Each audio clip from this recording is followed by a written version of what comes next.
सद्गुरु तत्वदर्शी संत रामपाल जी महाराज के मंगल प्रवचन।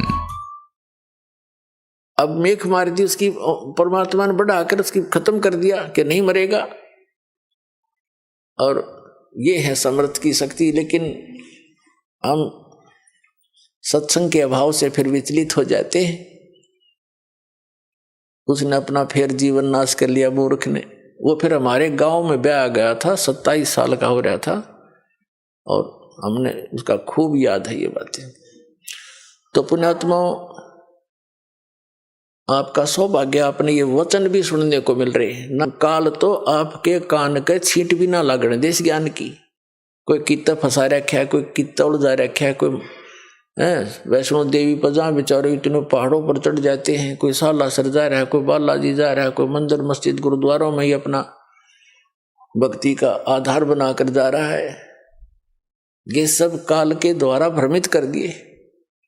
अब ये ज्ञान शुरू किया परमात्मा ने, और जो यहाँ आएगा उसका कल्याण अवश्य होगा और उसके ये सुख अवश्य मिलेंगे उनको।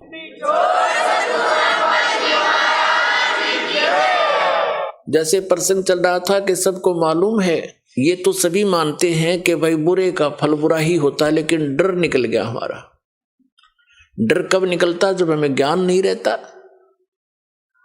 अब हम अपनी मर्जी से, अपने व्यवस्था से भगवान के विधान को त्याग कर स्वयं अपने कर्म के लेख को चेंज करना चाहें, कभी नहीं हो सकता। जिस समय कंस ने अपनी बहन देवकी का विवाह श्री वासुदेव जी से किया, श्री कृष्ण जी के माता पिता थे वो, और कंस उनका मामा था, तो उसने बड़े प्यार से अपनी बहन का विवाह किया और उसको सी ऑफ करने के लिए अपनी नगरी की सीमा तक छोड़कर आते थे। स्वयं रथ को चला रहा था और दोनों उसके बहनोई और बहन रथ के पीछे बैठे थे। रास्ते में आकाशवाणी होगी कि तेरे मारने वाला कंस तेरी बहन की कोख से पैदा होगा, उसका 8वां पुत्र तेरी मृत्यु का कारण बनेगा। अब देख अकल की कमी है। एक तरफ तो कंस ने वह आकाशवाणी साची मान ली कि 8वां पुत्र होगा तेरी बहन का, वो तेरी मौत उसके हाथों है। ये तो अटल मान ली उसने, सच्ची होगी। फिर जो सच्ची मानी तो उसने फिर उसको बदलने के तरीके अपनी सोच से अपनाए, अज्ञानियों की सलाह से। वहीं से रथ को वापस मोड़ लाया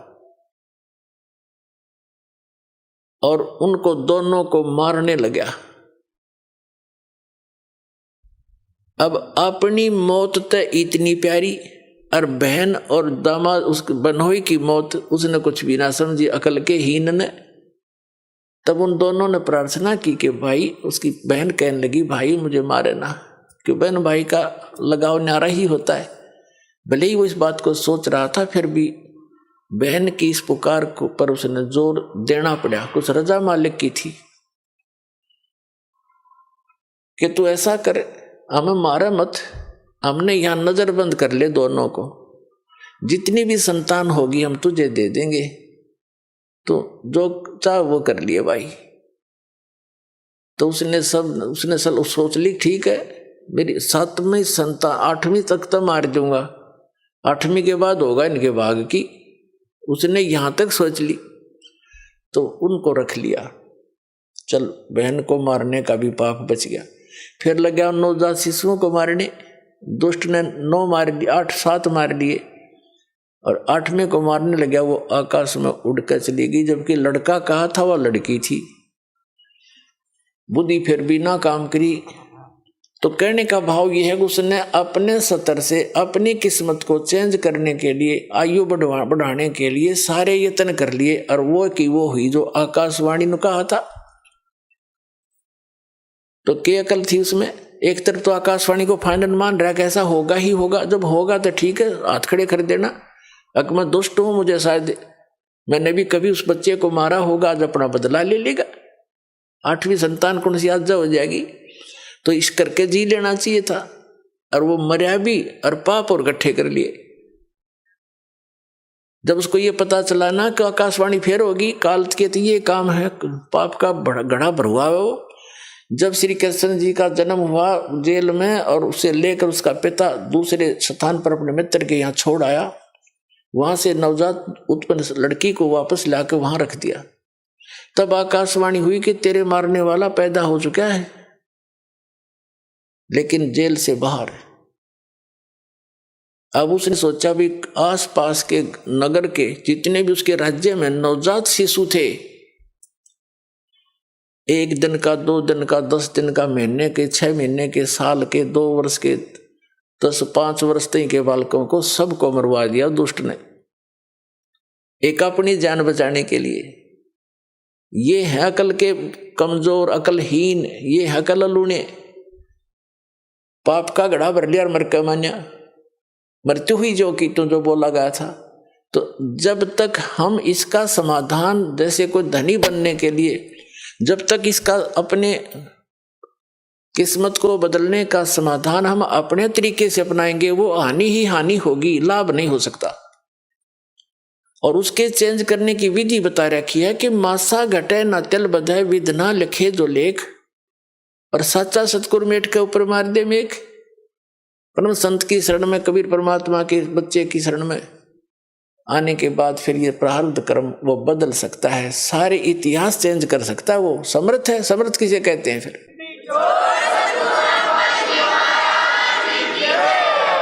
अपने आत्मा परमेश्वर हमें याद दिलाते हैं कि तुम यहां के वासी नहीं हो, और वो परमात्मा स्वयं ही चलकर आते हैं, हमें यथार्थ ज्ञान बताते हैं। जैसे आप जी सत्संग में आते हैं, महीने, 2 महीने, 10-15 दिन, महीने, 4 महीने में तकरीबन सभी आ लेते हैं। तो अन्य व्यक्ति तो ये सोचते हैं कि ये कितना हानि करते हैं, किराया लगता है, काम छोड़कर जाते हैं।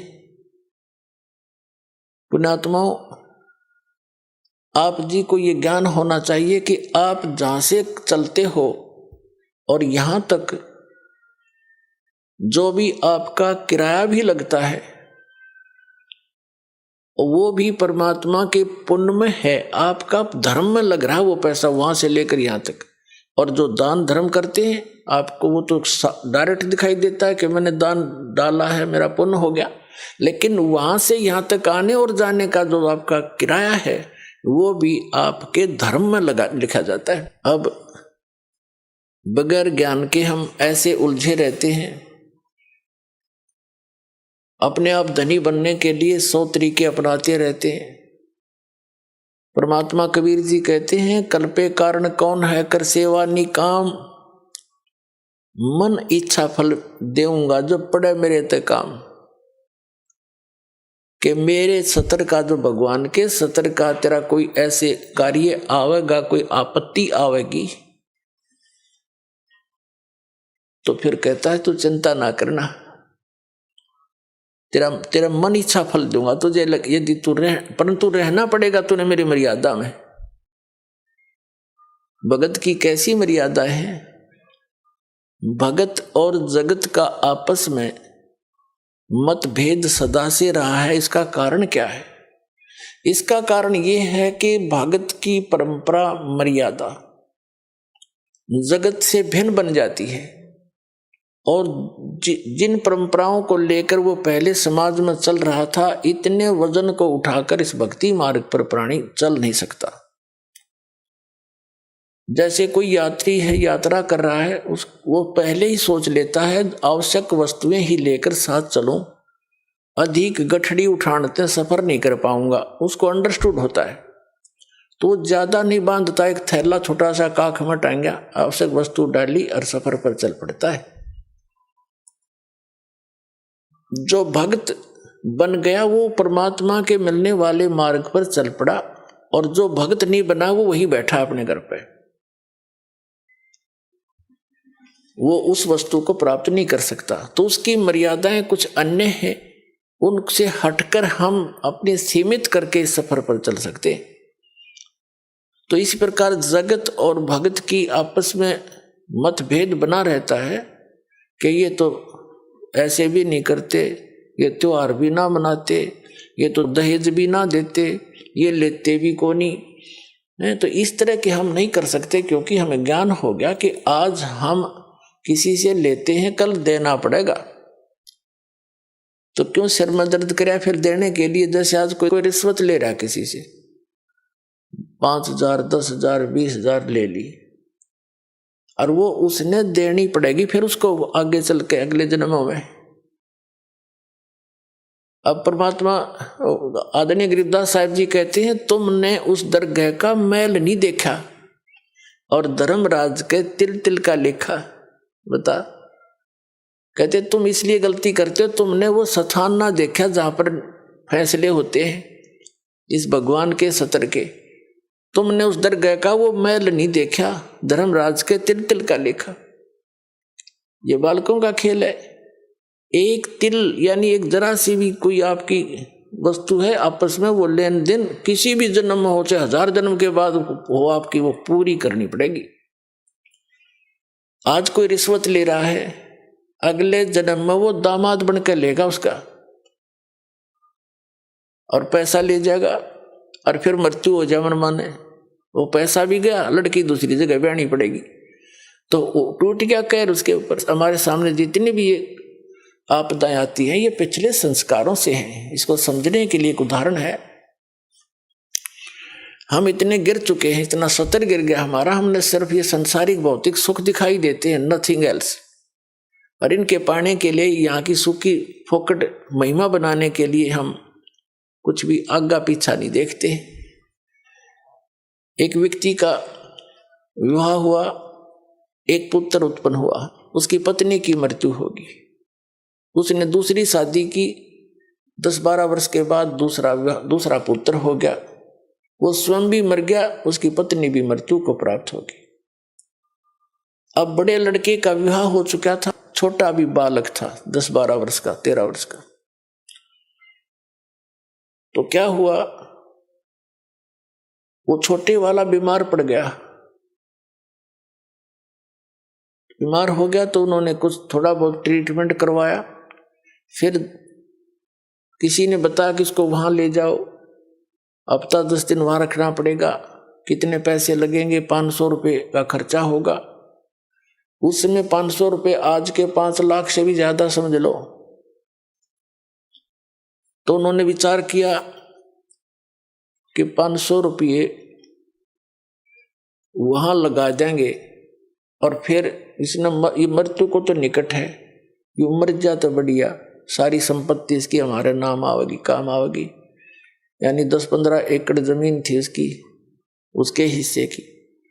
उस लालच में उन्होंने केस स्कीम बनाई, एक डॉक्टर से बात करी, वैद्य से, कि वैद्य जी तू ऐसे ऐसे कर दे, ये बीमार तो है ही, किसी को पता भी नहीं चलेगा। वो भी लालच में डूब गया। 500 रुपये, उसने 100 रुपये लिया, जैसे भी लिया, और उसको विष दे दिया बच्चे को, वो मर गया। मर गया तो कुछ दिन के बाद वो तो खुशी का ठिकाना नहीं, किसी को पता चला नहीं, रास्ते का रोड़ा भी निकल गया उनके सोच से। फिर बताते हैं कि उनका बच्चा लड़का हो गया 1 वर्ष के बाद। अब खुशी का ठिकाना नहीं, पाला पोसा, उसका विवाह कर दिया।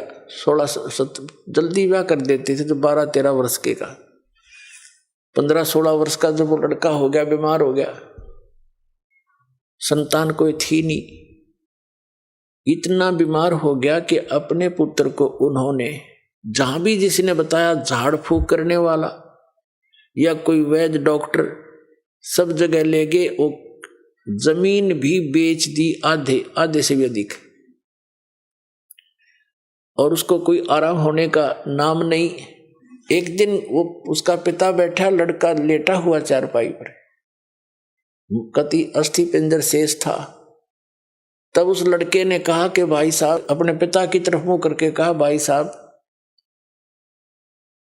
अब उसने सोचा तो कति इसकी बुद्धि भी खत्म हो ली, मुझे भाई कहने लग गया। कहा कि भाई साहब मेरी लकड़ियों की व्यवस्था कर ले और एक कफन तैयार कर ले। वो कहता है बेटा मैं तेरा बाप हूं, मैं तेरा पिता हूं, भाई नहीं हूं। बोला नहीं, तो मेरा भाई है। अरे सुन ले राम कहानी, मैं तेरा वही भाई हूं जिसको तूने विष देकर मारा था। और किस लालच में कि यह संपत्ति तेरे नाम हो जाएगी। यह संपत्ति भी मेरी आली सारी तूने बेच बेच कर मेरे ट्रीटमेंट पर लगा दी है। अब केवल तेरा मेरा हिसाब एक कफन और लकड़ियां का रह रहा कर ले त्यार। तब उसकी वह बुद्धि के सक्रिय खुल गए। अगर सचमुच मैंने तो नाश करया, भाई मारा और संपत्ति भी गई। रोन लग गया आंखों में पानी भर के। तो वो लड़का कहने लगा भी रोन दौड़ तो कुछ ना पाखंडी, तो अपनी तैयारी पकड़े।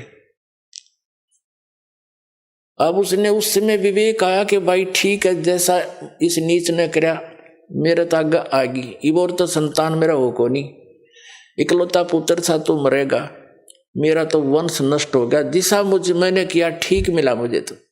पर एक बात और बता दे, जो या तेरी पत्नी है, तेरी मृत्यु के बाद अब इसको जीवित जलाया जाएगा, क्योंकि सती प्रथा थी उसमें। पति मर जाता था तो पत्नी से पहले तो पत्नी को जिंदा जलाया जाता था चिता में, जैसे मुर्दे को फूकते, उसको सती कहते। अब इसका क्या दोष, इसने अब इसको जिंदा जलाया जाएगा। तब उसने बताया कि वो डॉक्टर कहाँ है जिसने मुझे व्यस्त दिया था, वैद्य। उन्होंने बताया कि आपके 2-3 वर्ष के बाद उसकी मृत्यु हो गई थी। तो उस लड़के ने बताया कि ये वही है, ये डॉक्टर मेरी पत्नी, अब ये भी भोग लेगा अपने करे हुए को। तो पुण्यात्माओं, ये भले ही आपने कथा लगती हो, पर विधान है परमात्मा का। यो तुमने उस दरगाह का मैल नहीं देखा और धर्मराज के तिल तिल का लेखा, एक एक पाई पाई का हिसाब होगा वहां पर। तो इस प्रकार हमने परमात्मा पर विश्वास करके, और जो साधना दास बताता इसको करके देखो और फिर लाभ देखिए उस परम पिता के। आपकी किस्मत से न्यारे देने लगेगा आपने, आप सोच भी नहीं सकोगे भगवान, हम तो सुना करते भगवान ऐसा कर देता है, पर और आज हो रहे हैं हमारे साथ। आपके कई दिन में समझ में नहीं आओ यू हुआ कैसे, यू कार्य कदे सोच भी ना सकते, यू तो किसी तरह भी होने का नहीं था, और ऐसे कर देगा आसानी से, आप सोच भी नहीं सकते। और फिर आपका विश्वास और दृढ़ होगा, ऐसे भक्ति में लग जाओ। जैसे परमात्मा ने एक एग्जाम्पल दिया, खुद मालिक ने आके, कुल धनी ने, कबीर भगवान ने, कबीर परमेश्वर काशी में एक धानक बनकर रहा। अब परमात्मा का विधान है कि वो स्वयंभू है, उसकी लीला में लिखा है, वो उसके गुणों में लिखा है। और वो सतलोक से, सचखंड से, जहां भी वो रहता है, हम उसको किसी भी नाम से उस स्थान को पुकारते हैं। अमरलोक कहो, सतलोक कहो, उसको ध्रुवलोक कहो,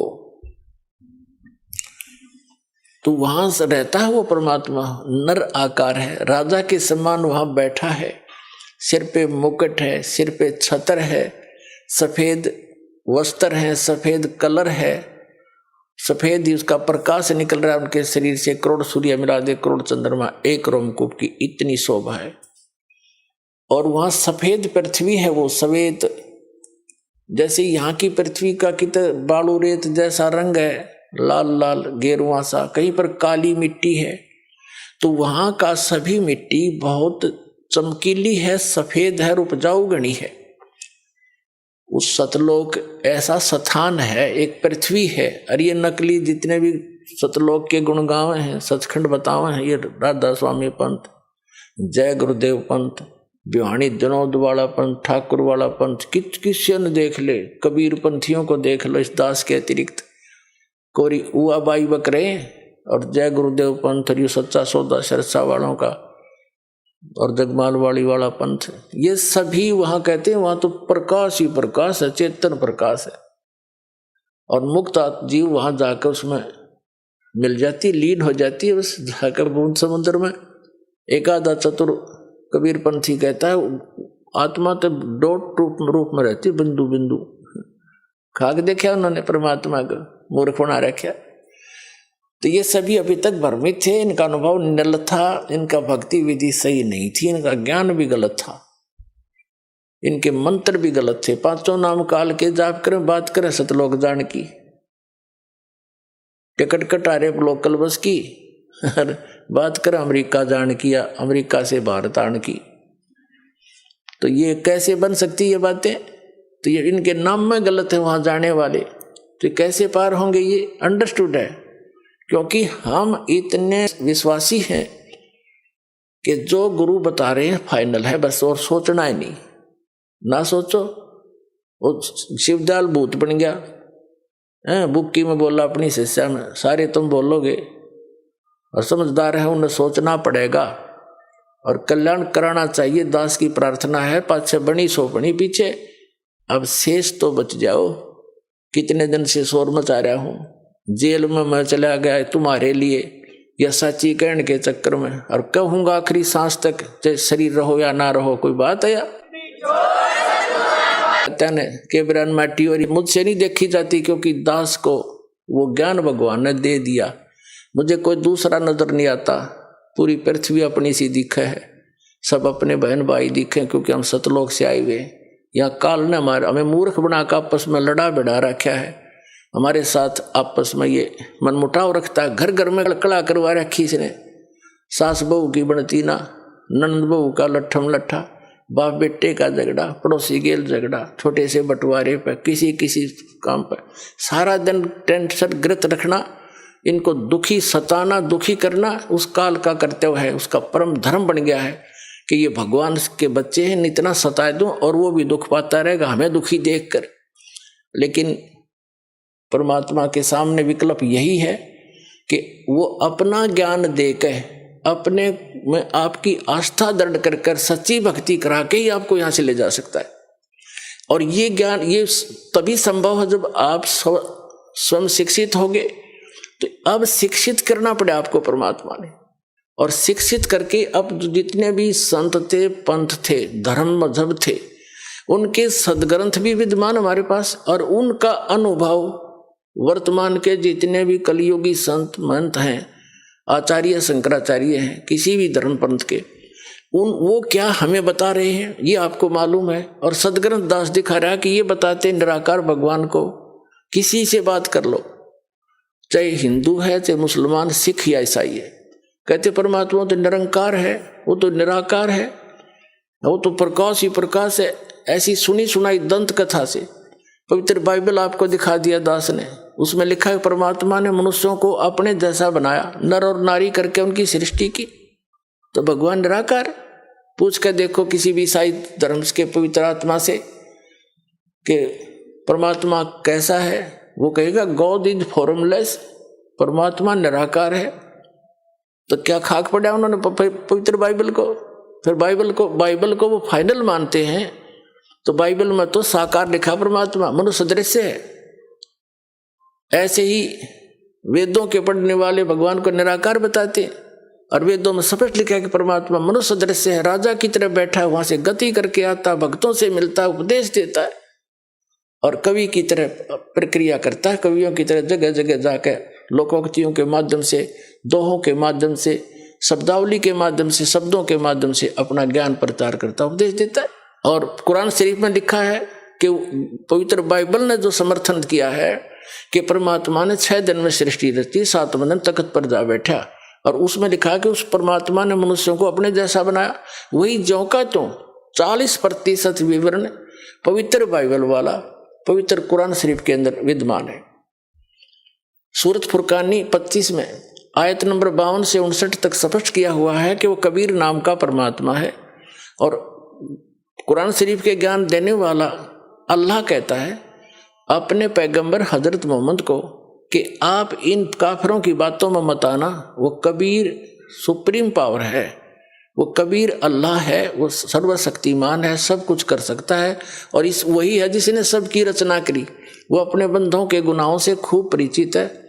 वो कबीर परमात्मा आपके पाप भी नाश कर सकता है, आपके कर्म के। वो वही है जिसने 6 दिन में सृष्टि रची, वो कबीर नाम है उसका। और 7वें दिन तख्त पर जा विराजा, उसकी खबर किसी बा खबर से पूछ देखो, जब तख्त पर जा बैठा निराकार कितना हो गया। वो मुसलमानों को पूछ लो भगवान कैसा अल्लाह, वो तो बेचून है, बेचून मान निराकार। इन पवित्र वेदों को पढ़ने वाले इनसे पूछ कर देखो, अभी तक आपके पास सबका विधान है, हिंदू धर्म में तो आप जन्मे हो, इनका तो खूब पता आपको। ये भी कहते हो परमात्मा निराकार है, और आपने दास ने उन्हीं के अनुवाद को आपके सरोवर कर दिया। इन अंग्रेजों का कराया हुआ अनुवाद, इंजीनियरों का, इन आर्य समाजियों का आर्य निराकार बताएं, और खुद अनुवाद कर रहे हैं। भगवान राजा के समान देखा जाता है, वहां से गति करके आता है, भक्तों से मिलता है, उपदेश देता है, कवि की तरह घूमता है, और फिर भी निराकार बताओ। सबकी बुद्धि घुमा रखी काल ने। तो पुण्यात्मा, अब रजा हुई है परमात्मा की आपके ऊपर। अब आपकी रुचि बढ़ेगी इन प्रमाणों को देख के, सचमुच सारी बात सच्ची, और वह ऐसी सृष्टि है, वहां सब मुक्त प्राणी ठाठ से रहते हैं। जो सुख आप यहाँ खोज रहे हो वहां मिल जाएगा, और यहाँ तो आप रह ही नहीं सकते, चाहे राष्ट्रपति बन जाओ, और चाहे सारी पृथ्वी पर तो मकान बना ले, 100 कोठी बना ले, ये तो तेरी है नहीं। मूर्ख बंडा बना रहे तो वहां क्यों ना चल रहे। यहाँ तो जब तक यहाँ रहना है भक्ति कर, जैसा मालिक देता वैसे तो रहे। जो राखे तो ही रहूं, मेरा के चारा, और खाने जाद खरीद हूं गुलाम तुम्हारा। ये परमात्मा, मैं तो आपका दास हो गया। अरदास की चिंता मालिक ने, नौकर की चिंता मालिक ने खूब बनी रहती है। ये दयालु मालिक है हमारा। जो मालिक हमने मान रखा है तो कसाई है, ये ब्रह्म ज्योति निरंजन काल, इसको हमने मालिक मान रखा था, ये तो कसाई है, ये तो आपके अपने स्वार्थवश रोके हुए। और जब हम दयाल की शरण में आएंगे तो हमारे सारे दुख दूर हो जाएंगे। तो कबीर साहब वो दयालु मालिक है, उसकी शरण में आगे तो उसको सब पता है, मेरे बच्चे को क्या आवश्यकता है, मेरे नौकर को सब सुविधाएं देता है, क्योंकि उसके अंदर दया होती है।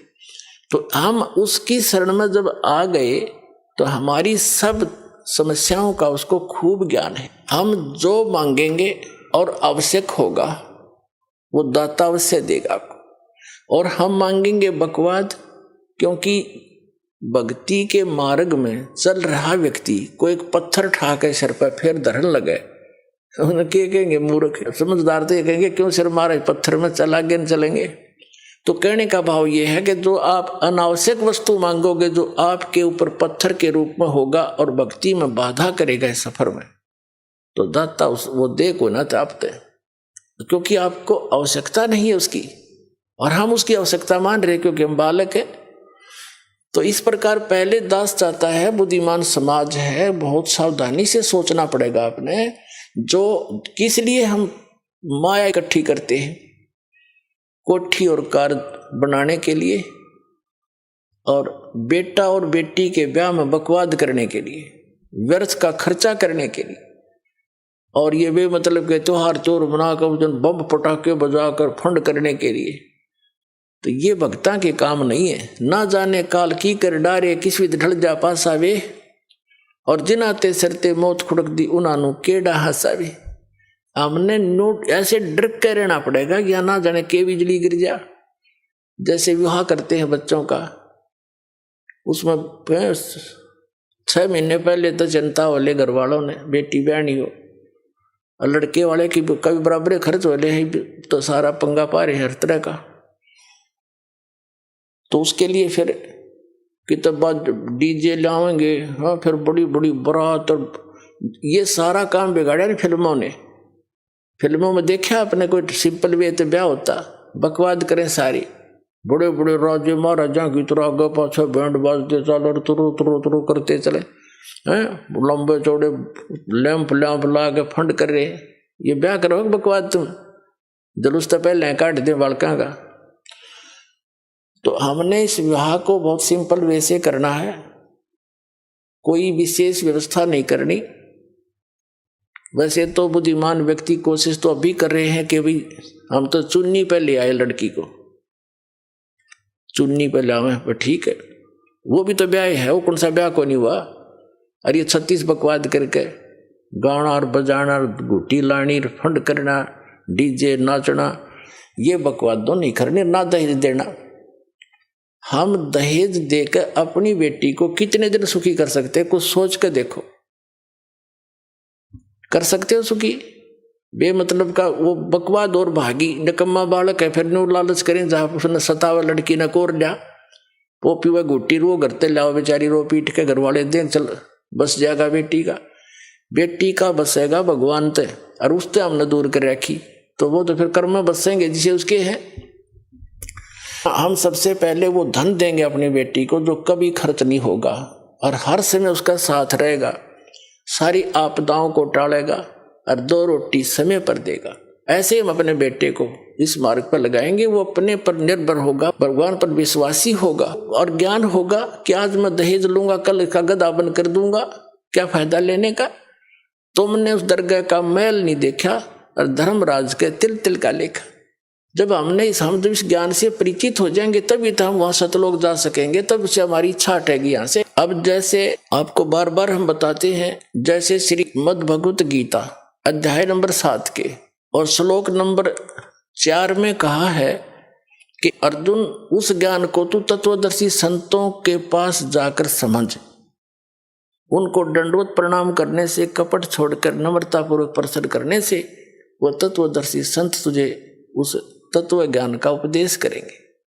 वो तत्व ज्ञान है कौन सा? चौथे अध्याय के गीता जी के 32वें श्लोक में कहा है कि अभी तक जो ज्ञान तूने पहले सुना है 31 तक, चौथे अध्याय के 31 मंत्र तक, 25 से लेकर 31 तक, उसमें कोई कैसी क्रिया करता है, कोई कैसी भी कर रहा है, कोई देवता पूज रहा है, कोई स्वाध्याय करता है, जैसे कोई गीता का पाठ कर लेता है, कोई ये सुखमणि साहिब का जाप कर लेता है, कोई वेदों के 5-4 श्लोक याद कर लिए उनको रोज रिपीट कर लेता है, कोई 5 बार की नमाज कर लेता है, और कोई मुंह पर पट्टी बांध कर तीक्ष्ण अहिंसावादी व्रतों को करता है, नंगे पैर घूमता है, और कोई देवताओं की पूजा करता है, कोई योगासन करता है, कोई खड़ा होकर तप करता है, कोई बैठ के करता है।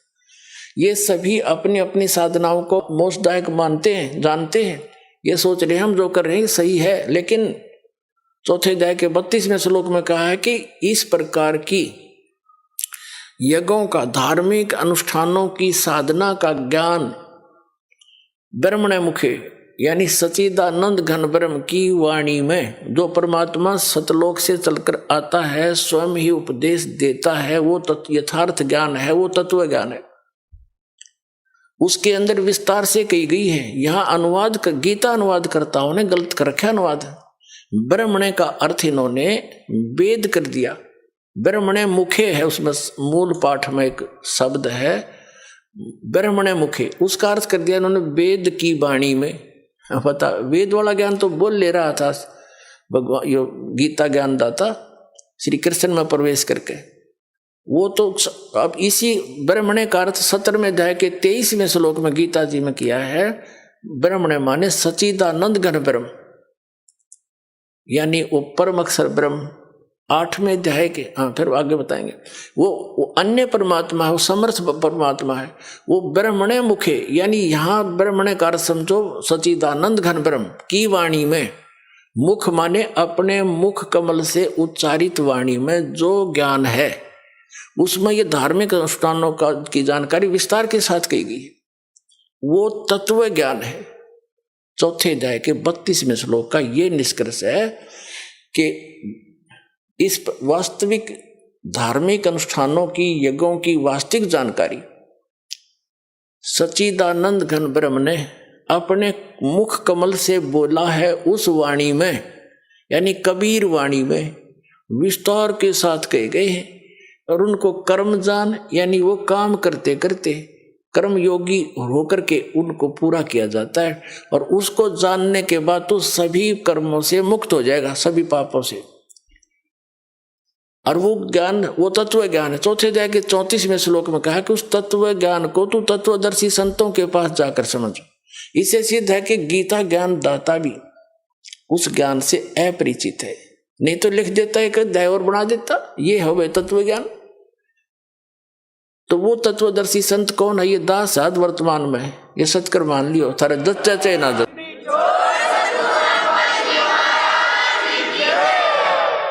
और उनको दंडवत प्रणाम करने से पूरी गीता जी में केवल उस संत को ही दंडवत प्रणाम का प्रावधान बताया है, नहीं तो 18वें अध्याय के 65वें श्लोक में अपने विषय में कहता है गीता ज्ञानदाता के माम नमस्कारु, मुझे नमस्कार कर, मुझ में मन वाला हो, मेरा भक्त बन, तू निश्चय ही मुझे ही प्राप्त होगा।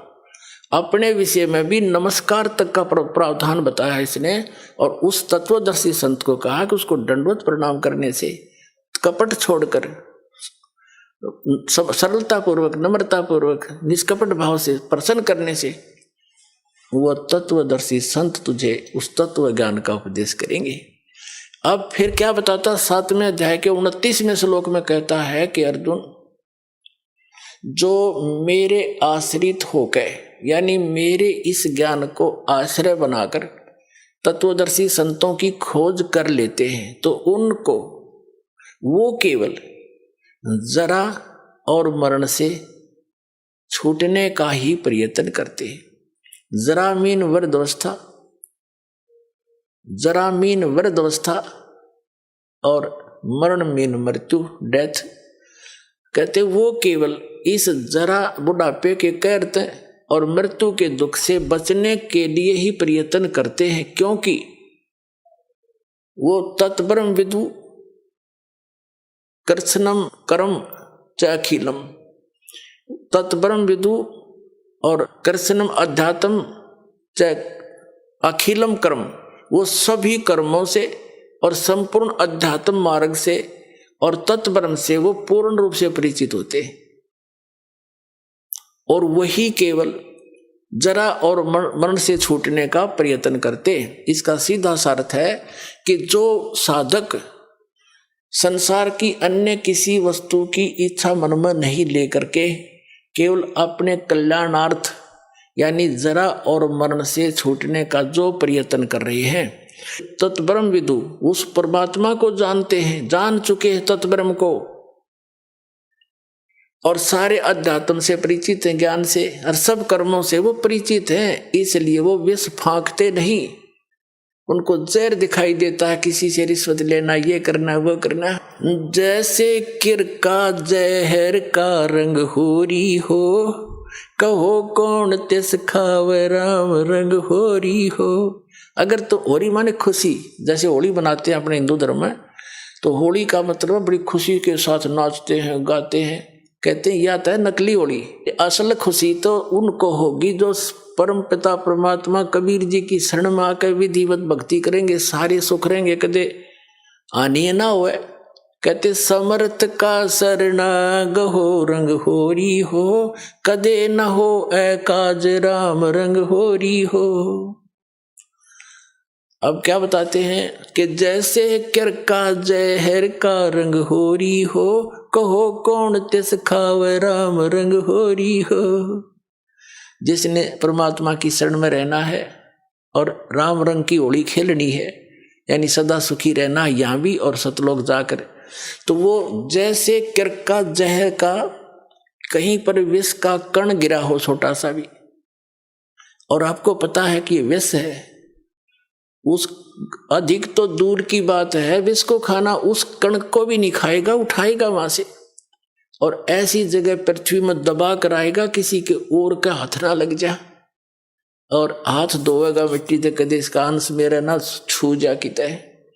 तो कहते हैं जब आप पूरे अध्यात्म मार्ग से और सभी कर्मों से परिचित हो जाओगे, फिर आपको रिश्वत लेना, चोरी जारी ठगी डाके डालना और दहेज लेना और देना दोनों जहर दिखाई देगा।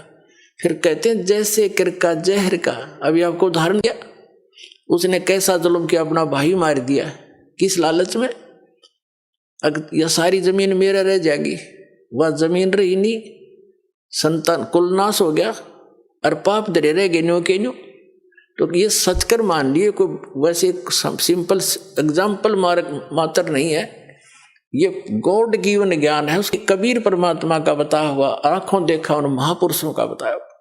ये कोई डूम बाट के गीत ना समझना। बहुत युगों से आप दुख पा रहे हो और इसी काल के झंझट में उलझ पुलझ कर यही मर जाते हो। तो क्या बताते हैं, जैसे किर का जहर का, एक भी किसी का पाई भी लेना, बिल्कुल आपको विष दिखाई देगा। फिर कौन खाओगा उस विष को, कि तुमने उस दरगाह का मैल नहीं देखा और धर्मराज के तिल तिल का देखा। हर पाई पाई का हिसाब होगा वहां पर। तो इसमें तो बहुत बड़ा बखेड़ा बन जाएगा आपके लिए। तो बुद्धिमान व्यक्ति फिर उसका निकट नहीं जा सकता। अबोध बालक जहर चाहे सारा खा जा, लेकिन ज्ञान होने के बाद व्यक्ति विष के निकट नहीं जाता। तो जब तक आप अबोध थे, खाते रहे विष, मरते रहे, गधे कुत्ते बनते रहे, ये विष है, ऐसे संकट भोगने पड़ते अपने को। और जब बुद्धिमान हो गए वो तो इसका निकट भी ना आते। जैसे भक्ति के मार्ग में बहुत ही सीमित सामान लेकर चलना चाहिए। ये परमात्मा स्वयं आकर के भक्ति दृढ़ करते हैं कबीर परमेश्वर जी।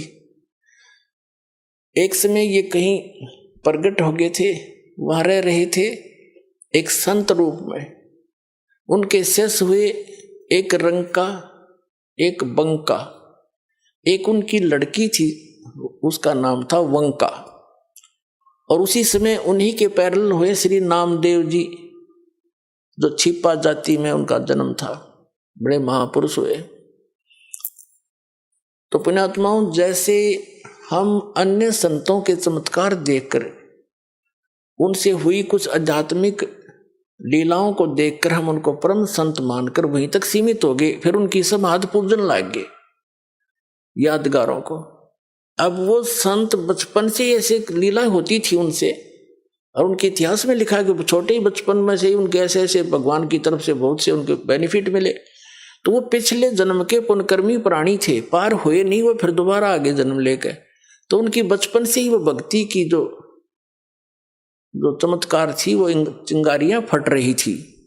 कुछ दिन में डिस्चार्ज हो जाती, खत्म हो जाती वो, कुछ दिनों के बाद फिर वो चले जाते ऐसे ही अपना कर्म बिगाड़ कर। उन्हीं में से ये एक नामदेव जी थे। बचपन से ही उनकी पिछले संस्कारों से, पुण्यों से बहुत से ऐसे लाभ हुए। एक बार विठल भगवान की पूजा करते हैं महाराष्ट्र के अंदर। तो विठल भगवान की एक मूर्ति बना रखी होती है, विष्णु है विठल, वैसे विष्णु को विठल मानते हैं, विठल विष्णु जी के अवतार थे। उनकी मूर्ति बनाकर पूजा करते हैं, उनको भोग लगाते हैं और पीछे आप भोजन करते हैं। तो एक बार नामदेव जी के छोटे से थे, उनके पिता ने कहा, बेटा हमने कहीं बाहर जाना है, कई दिन माना पड़ेगा, तुम भगवान को भोग लगाना ठाकुर जी को, और पीछे दूध पीना। पहले भगवान को भोग लगाना ठाकुर जी को, विठल जी को, और फिर पीछे ग्रहण करना, अन्यथा पाप लगेगा। बच्चे का बहुत जल्दी असर होता है इन बातों का। माता पिता चले गए, पहले से पैदल जाते थे, पैदल आते थे, 3 दिन जाने में, 1 दिन वहां रुक के 3 दिन आने में लग गए, जैसे भी 1 हफ्ते में आए। अगले दिन नामदेव जी ने नहा धोकर दूध का कटोरा भर के और विठल भगवान की मूर्ति का आगे रख के, जैसे माता पिता करते थे, पर्दा लगा के खड़ा हो गया, भगवान भोग लगा लो, भगवान भोग लगा लो। थोड़ी देर में पर्दा उठाया, जो का दो रखा कटोरा, नहीं दूध लगाया, नहीं पिया। अब उसके माता पिता क्या करते थे कि कटोरा रख के ऐसे करते थे, विठल भगवान दूध पी लो, पर्दा लगा देते थे। एक आली सी में मूर्ति रखी थी, उसका पर्दा ला रखा था, और थोड़ी देर में उठा के अपने आप सारे दूध में मिला के और पी लेते थे। और बच्चे को इन्हों पता नहीं था कि विठल जी दूध ना पीते, उन्हें सोचेगा जी घूंट भर लेते होंगे भगवान, तभी माता पिता लाते हैं। उन्हें देखा भगवान ने तो दूध ना पिया, उस दिन भी फिर खुद भी रोटी ना खाई। भगवान आप भोग नहीं लगाओगे तो मैं भी नहीं खाऊंगा, आदेश है मेरे पिताजी का। अगले दिन फिर रख दिया दूसरा भर के, उस दिन भी ना पिया, रोटी नामदेव जी ने भी नहीं खाई। अब तीसरा दिन निकला, बालक मरण हो गया। अब वो समर्थ परमात्मा, यानी उसके पिछले पुण्यों से ऐसे लीला होती है। आए दाता उस विठल वाली मूर्ति का आगे बैठ गए, छोटे से बन के। और नामदेव ने कहा, भगवान जब तक भोग नहीं लगा लोगे तेरा दास टूक टूक ना तोड़े, मरूं चाहे जीऊं, मैं तो बेशक मर जाऊं। तभी आस्था देखी भगत की, भगवान ना आके और दूध पी गया, चढ़ चढ़ पूरा कटोरा पी गए। नामदेव कूदता फिरे, आज राजी हुए मेरे भगवान। नामदेव जी की खुशी का ठिकाना नहीं, आप भी दूध पिया, छक्कर रोटी खाई, अकाज प्रसन्न हो गए मेरे भगवान, मेरे से कोई रोटी बन गई थी। अब रोज पीवे, रोज दर्दे दूध सामने पीवे गट गट, और फिर मूर्ति सी दिखे। उनके माता पिता आए, उन्हें चिंता थी, बालक है कहीं भगवान को भोग ना लगाया। वो नाते पूछा, बेटा क्या विठल जी को भोग लगाया था? माता जी ऐसा बना, 3 दिन तो इन्होंने कुछ नहीं खाया पिया और मैंने भी नहीं खाया पिया। क्या करा कि मैं दूध रखूं, भगवान ने ग्रहण नहीं किया। मैंने सोचा आपकी याद में दुखी हो रहे होंगे, परमात्मा नहीं पिया होगा और या मुझसे कोई त्रुटि होगी। तो तीसरे दिन भगवान ने, तीसरे चौथे दिन जैसा भी भगवान ने दूध पिया, नहीं पहले भोग नहीं लगाया 3-4 दिन, और मैंने भी खाना नहीं खाया, मरने को हो गया था। अब बच्चे के मुंह की तरफ देखे वो माता पिता, ये क्या बोल रहा है, क्या कैसे भोग लगाया बेटा तेने कि भगवान को भोग रख। 3 दिन तो इन्होंने पिया नहीं, चौथे दिन पी लिया दूध, सचमुच। हाँ, उन्हें सोची लड़का बकवाद करे है, इसने कोई भोग भाग नहीं लाया। क्यों? उनको मालूम था दूध पीता नहीं, मूर्ति पत्थर का दूध पिया करे। वो तो मुंह कर लागे छीटा फिर आप उठा लाया करते थे। उन्हें सोची वो बकवाद कर रहा है, कितना भोग भाग नहीं लाया, खेलता रहा बालकों में।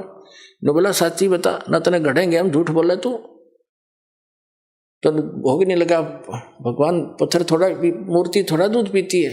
अगने नहीं दूध पिया, मेरे सामने पिया। उनको और पक्की दचकी झूठ बोला सारी उलट का।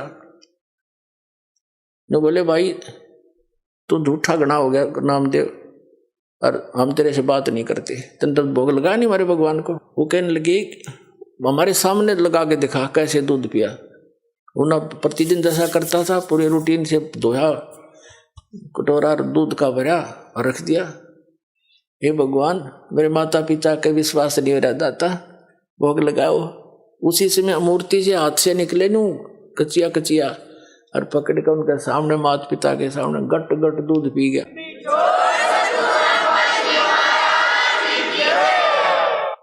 तब उसके माता पिता ने सारे गांव में बता दी, नगर में, कि विठल जी ने दूध पिया मेरे बेटे से, दूध पिया मेरे बेटे से। ये और गांव का जच्चा ना वो लागे कहने बकवाद करता है, पाखंड करता है, तो है झूठा कपटी, क्यों पाखंड फैला रहा है। मूर्ति कभी दूध पीती है। पंचायत होगी, चौपाड़ में बुला दिया नामदेव भी, उसका लड़का भी। पंचों ने फैसला किया कि हमारे सामने दूध पिलाओ भाई, जब मानेंगे ना तुम्हें देश से निकाल, गांव से निकालेंगे तुमको। तुम पाखंड फैलाते हो, अपने घर पर लोगों का चढ़ा चढ़वाने के लिए भ्रमित कर रहे हो, वहां बुलाने लग जाओगे कुछ दिनों। अब समस्या आ गई, नामदेव भी बुला लिया। बैठ के नामदेव का पिता बैठ गया साथ में, नामदेव बैठा और कहा भाई क्यों बच्चा भोग लगा, भगवान ने, विठल जी ने दूध पिया था? कहाँ जी पिया। अब ये रखी है मूर्ति अलग से सुथरी स्थान पर बनाकर सटेज सी रख रखी थी कि यहाँ पे ला के दिखा दे, ये दूध रखा। वो अपना जैसे भी नहा धो के आया था, हाथ धोकर रखा कि हे विठल महाराज, दूध भोग लगाओ मेरे दाता, मेरे माता पिता संकट के अंदर हैं, दया करो मेरे मालिक। उसी समय पंचों के सामने हाथ निकले मूर्ति से और गट गट दूध पी लिया। सारे देखे खड़े खड़े।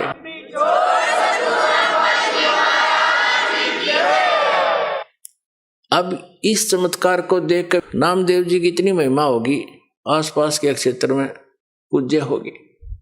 और ये अब वो क्या करते थे, कुछ थोड़े से बड़े हुए, किसी से नाम लिया, ओम नाम का जाप करते थे। फिर परमात्मा मिलते हैं आकर ऐसी पुण्यात्माओं को, जैसे उनका विधान है, वो नेक आत्माओं को मिलते हैं, अच्छी आत्माओं को मिलते हैं, दृढ़ भक्तों को। तो कबीर साहब उनसे मिले, ज्ञान दिया कि ऐसे ऐसे भाई ओम नाम का जाप तुम कर रहे हो गुरु से लेकर के, ये तो ऐसे ऐसे सारी सतिथि बता दी, और इससे आगे एक और मंत्र है जो दास देगा आपको, और उससे मोक्ष होगा। ये तो असंग जन्म हो गए, जन्मते मरते। और ये छोटे मोटे जो लीला हुई है ना, ये तेरे पिछले पुण्यों से हुई है। आगे चार्जर ठीक नहीं है, पीछे बैटरी चार्ज थी, तब तक यह काम कर रही है। सारा समझाया उनको, जैसे भी उस भाषा में। तो विठल नामदेव जी ने नाम ले लिया, किससे? उस संत से जो स्वयं मालिक आकर रहे, गुप्त रूप से रहा करते थे। अब नाम भी ले लेते हम, लेकिन वो पुरानी जो साधनाएं हैं, जो क्रियाएं मन में समारी हैं, वो भी साथ करते रहते। एक दिन नामदेव जी, क्योंकि छिपा जाति में थे और ब्राह्मण लोग अन्य जाति वालों को भगवान की आरती में निकट नहीं जाने देते थे, दूर खड़ा रखते थे। वो आरती जहां करते थे विठल जी की, ब्राह्मण वर्ग ही रहते थे वहां, उसको सक्षेत्र था। एक दिन नामदेव जी जा रहे थे, आरती मंदिर में हो रही थी, इतने आत्म विभोर हो गए पंडित जी तो ऐसे वो घंटियां बजा रहे थे, और नामदेव जी ने जूते निकाल लिए दोनों अपने, और जूतों को लगे बजाने, और बजाते बजाते उन पंडितों के बीच में पहुंच गया, जैसे मंदिर की दर्शन करने के लिए मूर्ति के निकट पंडितों के बीच में घुस गया। उन्हें देखा कि कौन आ गया, छोटी जाति का, हाथ में जूते ले रहा, पकड़ के बाजू से और मंदिर के पीछे पटक दिया जाकर, किसने आरती में बाधा कर दी। कहते हैं भगवान कबीर साहब ने उस मंदिर का मुंह फेर दिया नामदेव की तरफ,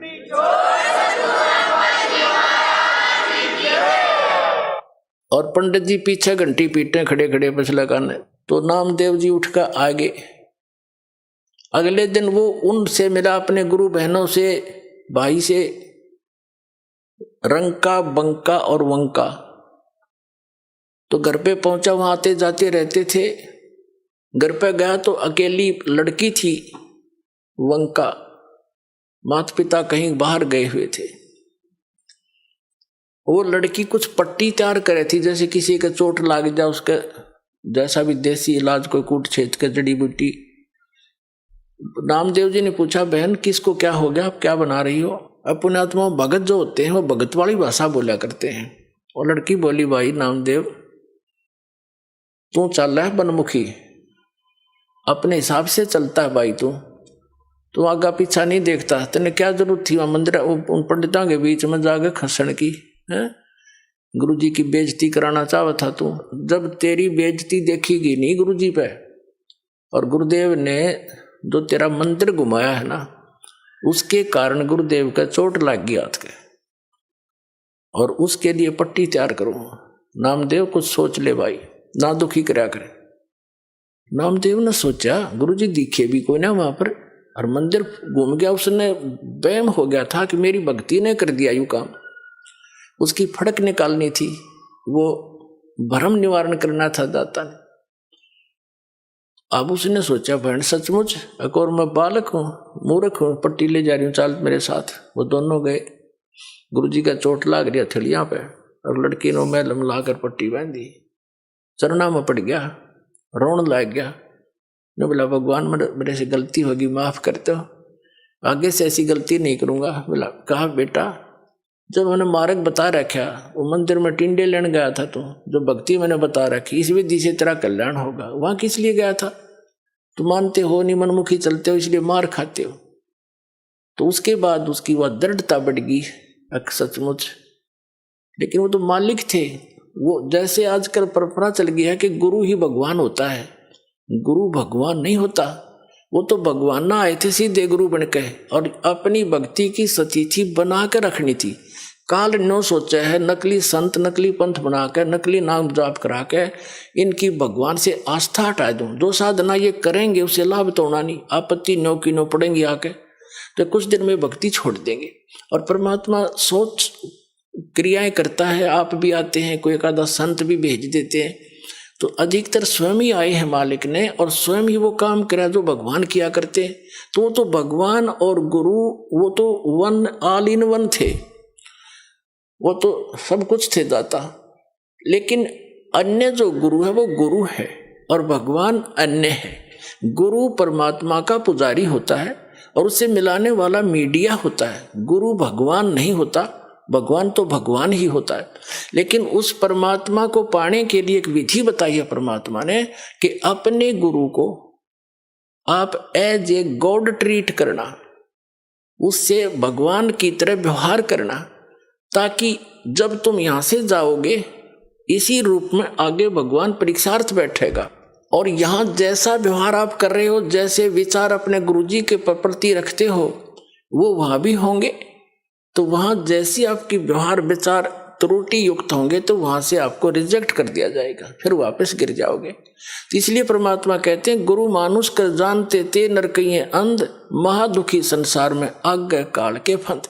गुरु गोविंद कर जानियो, रहियो बचन समाए, और मिले ते दंडवत बंदगी, नहीं पल पल ध्यान लगाए।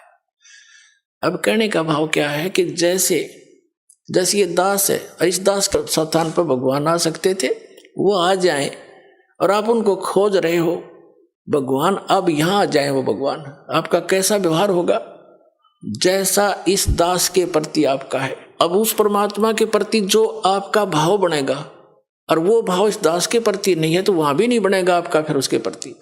अब जैसे परमात्मा यहाँ आ जाए आपको, जिसकी आप खोज कर रहे हो, तो किस प्रकार लपटोगे उसके चरणों में, रोगे, मुंह की तरफ देखोगे, 100 बार शुक्र मनाओगे, भगवान बड़े भाग जाएंगे, दर्शन होगे। जिस भगवान को हम खोज रहे हैं, और वो आज इस दास के स्थान पर होता, वो तो हजारों बार हुए हैं, रहे हैं दाता, हम नहीं समझ सके। उसको जन साधारण एक भक्त संत समझ कर हमने उनसे डील किया। आप जो व्यवहार मेरे से कर रहे हो वैसा उसके साथ करोगे, तो परमात्मा वहां जब जाएगा, तो यहां ये सोचकर हमने गुरुदेव से डील करना चाहिए कि मान लियो भगवान बैठे हमारे सामने, भगवान के सामने कपट से बात नहीं की जा सकती। जो वचन, जो आदेश देव श्रोधार्य होना चाहिए, अपनी नहीं चलानी चाहिए, क्योंकि वो आपके हितैषी हैं, आपका बुरा नहीं चाहते, केवल भले के लिए आपको आदेश देंगे, ऐसा नहीं करना, ऐसा नहीं करना, केवल ऐसा ही करना। तो ये तुम वचन मानोगे तो भगत बनोगे और आपका कल्याण होगा। यहाँ कहते मुख पर वचन करे परमाना, और घर पर जाकर करे विज्ञाना। मुख पर तो गुरु जी की बात मान ले, हाँ जी हाँ जी, घर जाकर न सोचो ना, नो थोड़ा ऐसे थोड़ा करना है, बताइए मर्यादा कैसे छोड़ेंगे, तो फिर के खाक से सो तुम। जो गुरु वचन पर डट गए कट गए फंद 84 के, भाई जो गुरु वचन पर डट गए कट गए फंद 84। तो गुरु, वो तो गुरु रूप में आए थे मालिक ही, लेकिन दास गुरु रूप में मालिक नहीं, उस मालिक का दास समझो।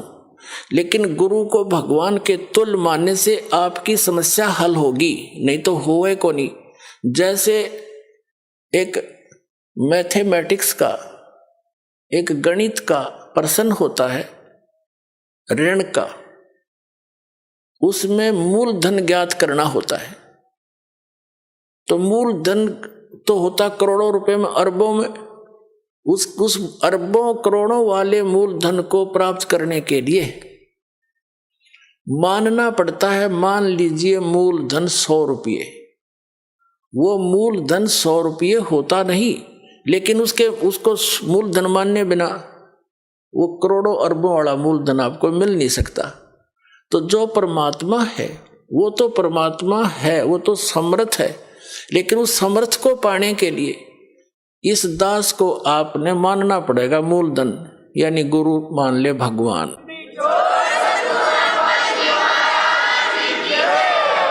तभी आपकी यह समस्या हल होएगी, नहीं तो कति नहीं हो, 0 नंबर आओगे आपके।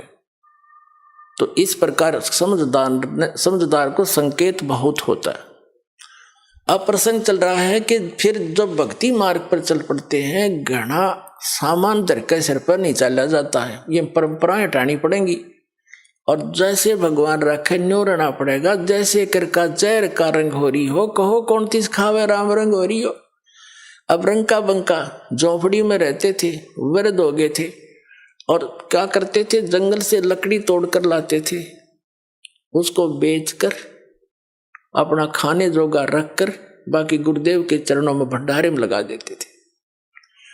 तो पुण्यात्माओं, आपका सौभाग्य है, आपको ये अनमोल वचन, अनमोल ज्ञान सुनने जोगा बनाया। पहले तो भगवान ने आपको विद्वान बनाया, शिक्षित किया, और दास को इसका जानकार बनाया।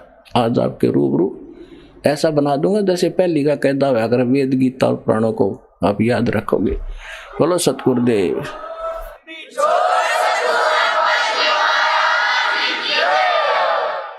तो अब आपको कुछ भक्तों के अनुभव सुनाएंगे, जिनको परमात्मा से प्राप्त जो लाभ हुए हैं वो अपने मुख कमल से बताएंगे। सुनिएगा। सर नमस्कार। नमस्कार सर। सर क्या नाम है आपका? सर मेरा नाम रमेश दास है। सर संत रामपाल जी महाराज से नाम दीक्षा कब लिया आपने? सर संत रामपाल जी महाराज से मालिक ने मुझ पे 2013 में दया की बख्शी थी। सर संत रामपाल जी महाराज से नाम दीक्षा लेने से पहले आप क्या भक्ति साधना करते थे? संत रामपाल जी महाराज से पहले, नाम दीक्षा लेने से पहले, जो समाज में भक्ति सभी करते हैं, जैसे कृष्ण जी की पूजा, माता की पूजा और अपने पितरों को, दादा बाबाओं को पूजना, किसी स्थान पर जाना, धार्मिक स्थान पर, इसी प्रकार से हम भी जाया करते थे। ज़्यादातर हम गुड़गांव की शीतला माता मंदिर को महत्व दिया करते थे, क्योंकि यहाँ पे हर साल किसी न किसी को आके आना माता की पूजा करनी। इसी प्रकार से हमारे पिताजी भी एक भगत टाइप में होते हुआ करते थे। उनके पास कुछ छोटी मोटी रिद्धि सिद्धियाँ हुआ करती थी, वो भी एक दूसरे की बता दिया करते थे। आपकी वो यहाँ बैठा हुआ है, वो फलाना ये कर रहा है, वो वहाँ है, उसकी सारी चीज़ें बता दिया करते थे। हमारे पिताजी में भी इसमें अनुभव हुआ करता था, वो भी काल की पूजाएं करते थे छोटी मोटी अपने अनुसार। वही पूजाएं हम भी कर पाते थे जो घर में होती थी। सर, पहले जो आप भक्ति साधनाएं करते थे, उनसे आपको क्या लाभ मिला? जो पहले भक्ति साधनाएं करते थे, उन साधनाओं से लाभ का तो हमें पता नहीं था, क्योंकि उस टाइम पे हमें इतना ज्ञान नहीं था। ना ही कभी ये सुना था कि परमात्मा कोई है। सिर्फ जैसे समाज करता है तो उसी का कोडिंग हम भी करते थे। और एजुकेटेड होने की वजह से हमने इन चीज़ों को ज़्यादा महत्व भी नहीं दिया। सिर्फ ये तो मानते थे, आत्मा फील करते थे कि गॉड कोई है एक, लेकिन ये नहीं होता था कि भाई कौन है, कहाँ है, कैसा है, इस चीज़ का हमें अनुभव नहीं था। सिर्फ जैसे माँ बाप का अकॉर्डिंग, माता पिता जैसे हमें गाइडलाइन करते थे, उस अकॉर्डिंग हम चलते जाया करते थे उनके साथ साथ। उन चीज़ों का हमें उस टाइम पे फ़ायदा नहीं हुआ, क्या फ़ायदा क्या, लेकिन कुछ मुझे लगता है अब मैं फील करता हूँ कि मुझे उस टाइम पर कोई लाभ नहीं हुआ। सर, संत रामपाल जी महाराज की शरण में कैसे आए आप? बंदी छोड़ने 2013 की बातें हैं, क्योंकि मैं बैंकिंग डिपार्टमेंट में फाइनेंस डिपार्टमेंट देखता हूँ, टोलन डिपार्टमेंट। और हमारा कल्चर थोड़ा सा बहुत ज़्यादा बिगड़ा होता है, क्योंकि एजुकेटेड समाज होता है, पढ़े लिखे कॉलेज लाइफ जैसे स्टूडेंट निकले होते हैं हमारी सेम उम्र के यंग, वो मीट मार, दारू अंडे शराब सारी चीज़ें करते हैं। उसी कल्चर में मिलते मिलते हम भी एक जैसे हो गए थे। ड्रिंक भी करते थे, कभी कभी सिगरेट भी बहुत ज़्यादा आदी हो, स्मोकिंग के आदी हो चुके थे। और मैं आपको एक्चुअल बताऊं तो मैं इन देवताओं पे और बाबाओं पे और मुल्लाओं पे ट्रस्ट नहीं करता था। इनसे घृणा हो चुकी थी, क्योंकि जैसे मीडिया दिखाती है कि भैया इन बाबाओं के शिरडी में, बालाजी पे और मंदिरों में जाओ आप, इतना पैसा है कि 100 साल तक हमारे यहाँ ट्रेन फ्री जा सकती हैं।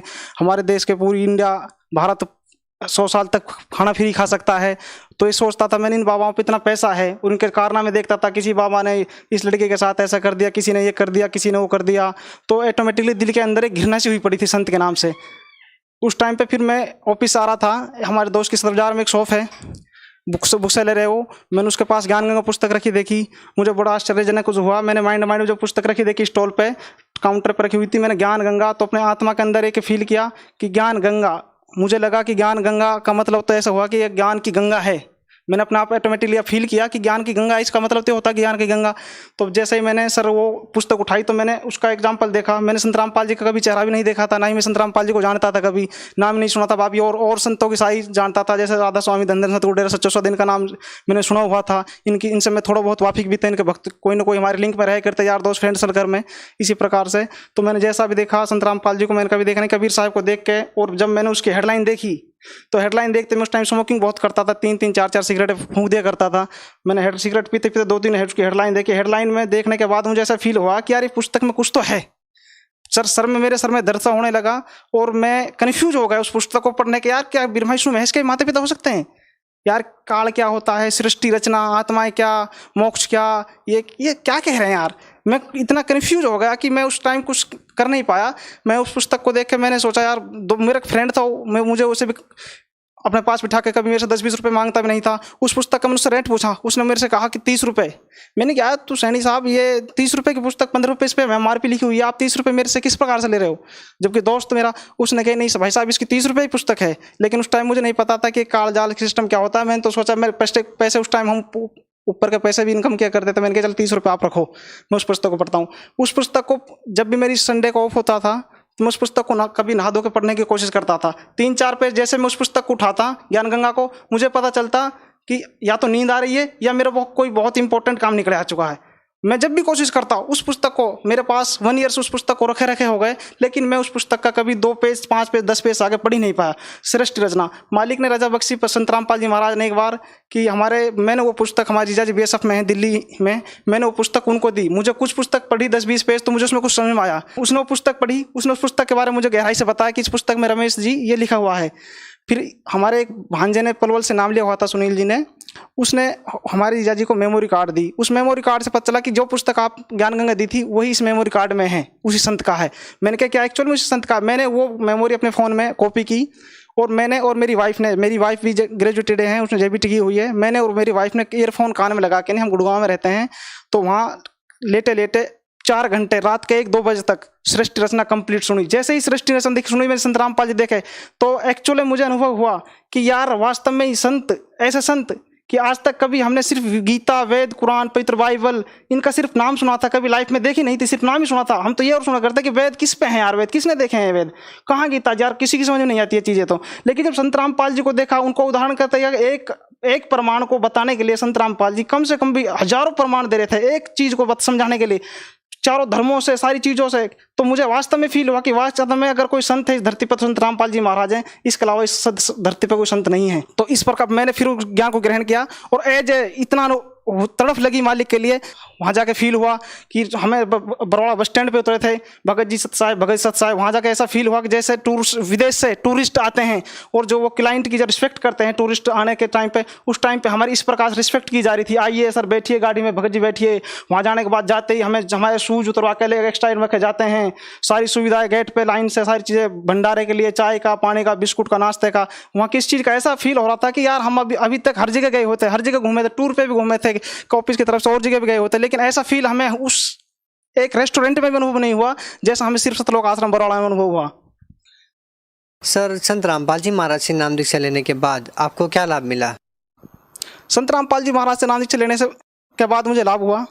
बंदी छोड़ सतगुरु रामपाल जी महाराज ने मेरे ऊपर बहुत दया बख्शी। चमत्कार बताने को तो इतने चमत्कार हैं कि अगर पूरी रात भी बीत जाएगी, 2 दिन भी लग जाएंगे, 4 दिन भी लग जाएंगे, लेकिन चमत्कार का मालिक के काम पूरे नहीं हो सकते। क्योंकि इस भक्ति में आने के बाद, इससे पहले हम भगवान को नहीं मानते थे, ना ही भगवान हमें देखा था कभी, लेकिन इस भक्ति में आने के बाद हमें पता चला कि वास्तव में भगवान है और जो 24 हॉर्स हर जीव के साथ रहता है। अगर कोई बंदा ये कहता है कि भगवान नहीं है तो वो संत रामपाल जी महाराज के एक बार ज्ञान समझ के नाम दीक्षा 1-2 साल नाम लेके एक बार भक्ति करके देख ले तो उसे पता चल जाएगा कि भगवान है वास्तव में नहीं है। बहुत से हमारे फ्रेंड सर्कल में कहते हैं कि यार भगवान किसने देखा? तो एजुकेटेड होने के बाद भी भगवान पे ट्रस्ट करता है। भगवान है कहाँ, किसने देखा भगवान? यार ये तो सब कुछ हुए, आप जो करोगे, मेहनत करोगे, सिर्फ आपको उसका मिलेगा। अच्छा पढ़ाई लिखाई करिए, अच्छे अपने बच्चों की परवरिश करिए और अच्छी कोठी गाड़ी बंगले का, सिर्फ यहाँ तक कि हमारी सोच थी और हमारे फ्रेंड सर्कल की भी। लेकिन इस भक्ति में आने के बाद तो मैं उस टाइम पे कुछ बीमार हो गया। मुझे बीमार हो गया तो डॉक्टर ने बताया, कुछ काफ़ी दिन तक बीमार चलने के बाद डॉक्टर ने बताया कि आपका ऑपरेशन होगा, आपकी छोटी आंत के अंदर रसोली है, 50-60 हज़ार रुपये मैंने बीमारी में इस प्रकार से लगा दे कि मुझे ही नहीं पता कि बीमारी है क्या। उसके बाद पता चला छोटी आंत में रसोली, डॉक्टर ने बताया। मैंने परमात्मा से प्रार्थना करी, परमात्मा ये बीमारी क्या है, इसका सोल्यूशन मालिक, अगर मालिक आप हो कहीं तो इसका सोल्यूशन करो। परमात्मा ने, कोई डॉक्टर 2 लाख मांगता, कोई 1.5 लाख, कोई 3 लाख। मैंने गुड़गांव आर्यन हॉस्टल में परमात्मा ने भेजा, बिल्कुल घर के पास जस्ट, और गुड़गांव आर्यन हॉस्टल सिर्फ 60 हज़ार रुपये में छोटी आंत का ऑपरेशन 3.5 घंटे में भगत जी मेरा ऑपरेशन हुआ। बहुत सुनती है, भी उम्मीद छोड़ देती है बचेगा नहीं बचेगा। खुद मेरे फैमिली वाले ये उम्मीद छोड़ चुके थे कि ये पता नहीं हमारा भाई बचेगा या नहीं बचेगा, लेकिन परमात्मा ने ऐसी दया बख्शी, जो 2-3 लाख रुपये में काम होना था सिर्फ 60 हज़ार रुपये में काम करा दिया। जब मैं वहाँ से जैसे घर से चल के गया था, परमात्मा ने जैसे घर के चला के भेजा था, उसी प्रकार से ऑपरेशन कराने के बाद मैं घर पे चल के ही आया और जैसे खाते पीते गया था ऐसे खाते पीता है। परमात्मा ने 2-3 लाख रुपए काम सिर्फ 60 हज़ार रुपये में करा दिया। एक तो छोटा ये चमत्कार हुआ, और भी मालिक के बहुत से चमत्कार हैं परमात्मा के। जैसे जिस प्रकार से पहले हमें दुख भी हुआ करते थे बहुत से, लेकिन परमात्मा के आने के बाद छोटे मोटे तो सारे संस्कारिक दुख जो भी हैं सारे खत्म हो चुके हैं मालिक के शरण आने के बाद। और एक सबसे बड़े लाभ मुझे ये हुआ कि मुझे आध्यात्मिक ज्ञान, मुझे उस परमात्मा का पता चला जिसका, परमात्मा का आज तक हमारे दादा परदादे खोजते रह गए। परमात्मा भगवान उसका नाम तो लेते थे, भूतों में ही रह गए। दादा सब भूत इन पितरों को मानते, दादा बाबाओं को मानते रह गए, भाई यही सब कुछ है, यही सब कुछ करेंगे, यही सब कुछ। लेकिन आज जो हमारे माता पिता को नहीं मिल पाया, आज हमें मिल पाया। इस मालिक ने मुझे, हम इसलिए आज मुझे फील होता है कि परमात्मा ने हमें इसीलिए एजुकेटेड किया था। मैं नशा इतना करता था, कॉलेज फ्रेंड सर्कल से इतना बिगड़ चुका था कि स्मोकिंग की 3 डब्बियाँ, मॉर्निंग में डब्बी खरीदता था स्मोकिंग की, India Kings, Benson light, Marlboro की, और दोपहर तक 1 डब्बी खत्म हो जाया करती। फिर लंच में ऑफिस में लंच करने निकलते थे, 1 डब्बी उस टाइम खत्म कर दे करते। शाम को ऑफिस से आने के बाद 1 डब्बी खरीदता था, रात के 1-2 बजे तक जागता था, मूवी देखता था, जैसे नॉर्मल देखते हैं सभी मूवी, नाटक, सीरियल वगैरह देख के नहीं, 1-2 या 2 बजे सोए करता था। इतना सा करता था। परमात्मा का नाम जिस दिन मन में लिया, ये फील होता था। बंदी छोड़ सतगुरु रामपाल जी महाराज से जब मैंने नाम लेने से पहले मैं डरता था कि परमात्मा, बंदी छोड़ सतगुरु रामपाल जी महाराज ये हमारे कैसे छूटेंगे, क्योंकि मैंने इससे पहले कोशिश कर चुका था कि नशा छूटेगा कैसे। मैं छोड़ नहीं पाता था, 10-20 दिन छोड़ पाता था, लेकिन एक न एक दिन ऐसा होता है कि मैं उस नशे को कर पाता, क्योंकि वो ऑटोमेटिकली आप प्रेशर होता था, उसमें से को मेरे पास रुका ही नहीं जाता था बिगर स्मोकिंग के। तो मैंने एक दिन क्या काम करा, परमात्मा से प्रार्थना करी, मालिक आपके शरण में मुझे बुलाते रहे नाम लेने के लिए, बट मेरे पास कुछ ऐसा तो करिए ताकि मेरे से सिगरेटों से दूर हो जाए, क्योंकि स्मोकिंग तो छोड़ना हर किसी जीव के बस की नहीं है, स्मोकिंग छोड़ना, और ना ही हो सकता है, क्योंकि अब इस ज्ञान में आने के बाद पता चला भगत जी हमें। तो फिर मालिक ने रजा बख्शी हमारे पास, मैंने प्रार्थना करी, 5-6-7 दिन पहले ही मालिक ने सिगरेट मेरी जड़ से खत्म कर दी। एक दिन ऐसा हुआ कि ऑटोमेटिकली ऐसी घृणा सी हो गई सिगरेटों से, मीठ माठंडी से, कि बिल्कुल भी जाने से पहले 1 हफ्ता पहले बिल्कुल त्यागपत्र हो गया, ऑटोमेटिकली घृणा आने लगी। सर भगत समाज को क्या संदेश देना चाहते हैं आप? सर भगत समाज को मैं संदेश देना चाहता हूँ कि आप एजुकेटेड हो। आज के ज़माने में हर इंसान, हर फैमिली में 4-5 एजुकेटेड आपको मिल जाएंगे। ओल्ड ज़माने की बात नहीं, अब न्यू लेटेस्ट ज़माने में जितने भी पूरा परिवार आजकल एजुकेटेड है, पढ़ा लिखा है। मैं तो कहता हूँ परमात्मा संत रामपाल जी महाराज, आप आज की जनरेशन संत रामपाल जी महाराज का नाम लेते ही दूर भागती है, संत रामपाल जी के नाम का नाम लेते ही चिढ़ती है। ऐसा क्या है, आपने संत रामपाल जी महाराज को ना देखा, ना उसका ज्ञान सुना, ना आप उसको जानते, आप उससे दूर क्यों भागते हो? आप आज सभी का ज्ञान सुन लोगे, राधा स्वामी, धन सतगुरु, सच्चा सौदा राम रही, सभी का आप ज्ञान सुन लोगे, लेकिन संत रामपाल जी महाराज का ज्ञान क्यों नहीं सुनते? उसके अंदर ऐसी क्या है? आप एक बार खुद एजुकेटेड हो, आप सारी मूवी देखते हो 3 घंटे की डाउनलोड करके नहीं, आप एक बार संत रामपाल जी महाराज के 1 घंटे की सत्संग सुन के क्यों नहीं देखते?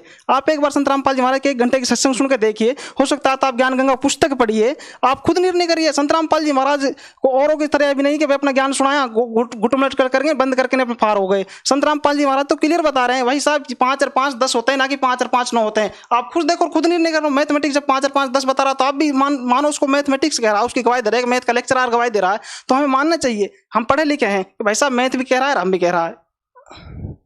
सर संत रामपाल जी महाराज अभी जेल में है, उनके श्रद्धालु व उनके समर्थकों का भाव उनके प्रति ज्यों का त्यों बना हुआ है। सर क्या कारण है कि संत रामपाल जी महाराज जी के प्रति उनकी आस्था बिल्कुल भी कम नहीं हो रही है, उनके समर्थकों की संख्या बढ़ती जा रही है?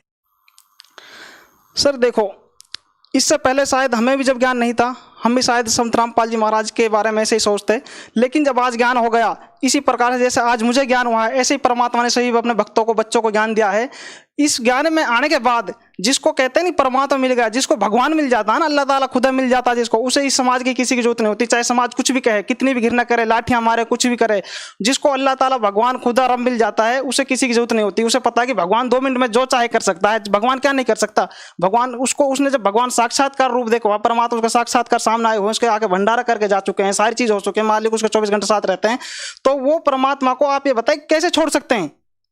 अगर मेरे साथ परमात्मा 20 हॉर्स मुझे दिखते भी है, मेरे से बातें भी करते हैं, तो मैं उस संत रामपाल जी महाराज जी को कैसे कह दूं कि संत रामपाल जी महाराज एक नॉर्मल इंसान है और वो जेल में है? संत रामपाल जी महाराज कोई नॉर्मल इंसान नहीं है भाई साहब। आपको अगर ट्रस्ट नहीं होता तो आप 6 महीने भक्ति करके देख लो, आपको खुद अनुभव फील करोगे वास्तव में संत रामपाल जी महाराज कौन है। हुई Sant Rampal ji Maharaj is a complete God. सर भगत समाज के सामने सबसे जटिल क्वेश्चन ये है कि वो कैसे निर्णय करे कि सच्चा संत कौन है, वो कैसे विश्वास करे कि जो भक्ति संत रामपाल जी महाराज दे रहे हैं वही सही है। हमारे पास इसका निर्णय करने के लिए हमारे जैसे गीता जी बताते हैं कि हमारे शास्त्र ही आधार होते हैं। अगर हमें मैथ की किसी चीज़ का, मैथ का हम एक सवाल उठा लेते हैं क्वेश्चन कि 3 और 3 6 नहीं होते, 3 और 3 अगर बाकी संत बताते हैं कि 3 और 3 5 होते हैं, तो हम उसके लिए अपने मैथमेटिक्स को उठाएंगे और एक मैथ के 2 3 4 लेक्चररों को, मैथ के प्रोफेसर जो भी होते हैं उनको पकड़ेंगे, उनके पास जाएंगे, सर ये बताइए मैथ का ये क्वेश्चन है, इसका सेम फॉर्मूला है, सेम सारी चीज़ें हैं, सर इसका निर्णय करके बताइए कि 3 और 3 कितने होते हैं। मैथ और वो लेक्चरर अगर उसकी गवाही देते हैं प्रोफेशनल, भाई साहब 3 और 3 6 होते हैं, तो एजुकेटेड समाज को मान लेना चाहिए कि एक्चुअल में 3 और 3 6 होते हैं।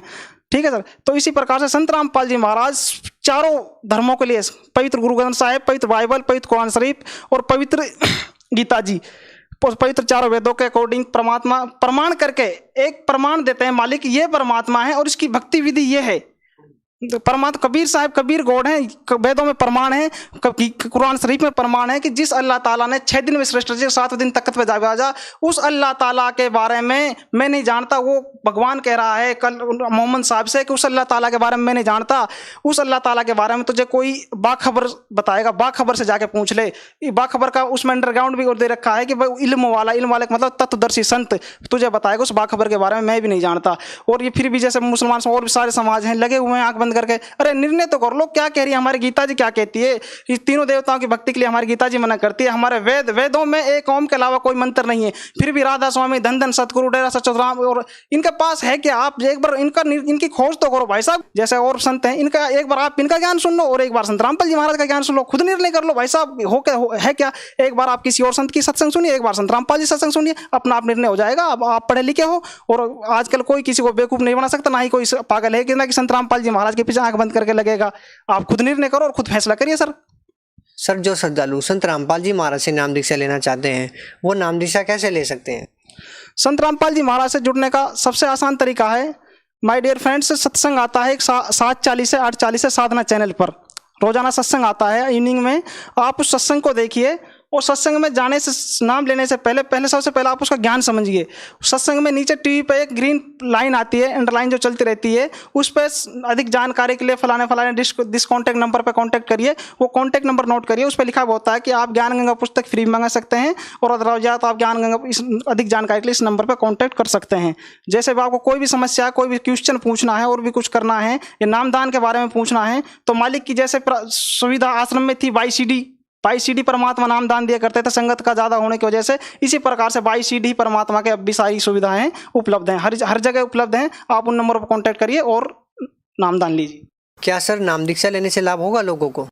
सर इसमें कोई दोहरा नहीं है, 101% मैं लिख के दे सकता हूं, मैं उसका हमेशा के लिए गुलाम हो सकता हूं। 101% लाभ होगा, क्योंकि ये कंप्लीट गॉड हैं और संत रामपाल जी ही महाराज वो गॉड हैं जिसके बारे में नास्दांस फ्लोरेंस वगैरह जैसे भविष्यवाणी की हुई है कि वो संत जो इस भारत को गुरु उसमें दिखलाएगा, वो संत रामपाल जी महाराज आए हुए हैं इस धरती पे प्रेजेंट में, और इसके अलावा कोई नहीं है। खुद आप देख सकते हैं निर्णय करके नहीं कि संत रामपाल जी महाराज कौन, उसका ज्ञान।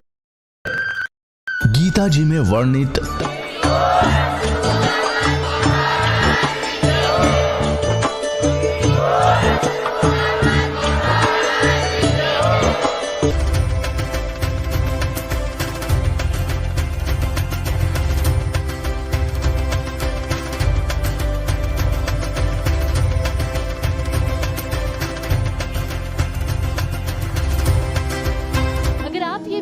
YouTube पर देख रहे हैं तो हमारे चैनल को सब्सक्राइब करें और बेल आइकन को दबाना ना भूलें। अगर आप Facebook पर ये वीडियो देख रहे हैं तो हमारे पेज को लाइक करें।